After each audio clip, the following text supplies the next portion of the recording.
My name is Del. I'm from, I grew up in D.C. I live in Silver Spring, Maryland, and I've relocated down here to West Palm Beach, Florida. My drug of choice was snorting heroin. Sometime during the course when I was about, I guess, maybe 38, my husband, I noticed that he started coming home later and later and later until the sun was coming up, right? And I came in the kitchen one night and he was standing over the counter pouring milk, and the glass was filling up and the milk went everywhere. And I just pushed him and walked out of the kitchen and went and got back in bed, right? And this went on for a while.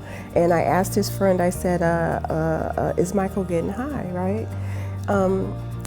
And one day I was home from work, I was cleaning up, and I came across his stash. And I wanted to know what was taking my husband from me. And I tried it.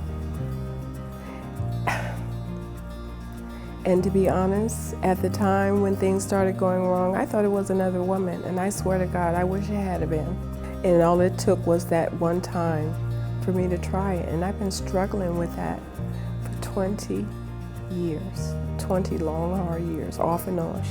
I called Psychiatric Institute and I explained to them what was going on with me, and they called an Uber for me. They picked me up and I went straight there. I was there for 9 days. The next day, I see the psych doctor, right?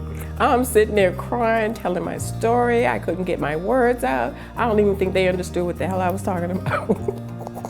It's not funny, but it's real. And the doctor looks at me. He says, I'm so sorry that you went through all that. And I believed him. I really did. He said to me, do you know what? I said, what? I'm looking all pitiful and everything. He said, I think you need some sunshine and palm trees. And I'm like, what?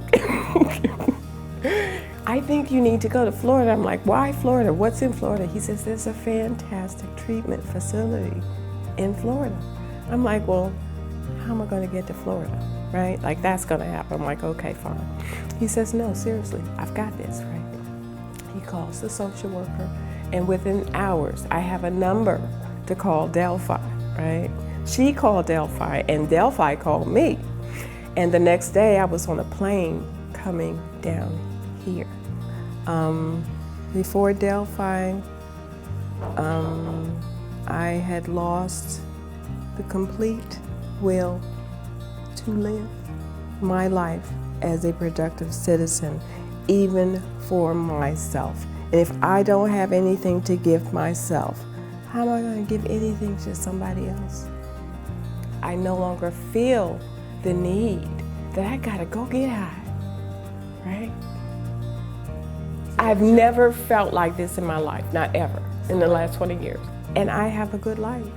Everything is not as I would like it to be, but there is a lot of potential, whereas before, back in that darkness, there was none, right? None. So my life is great. It's good. I feel good.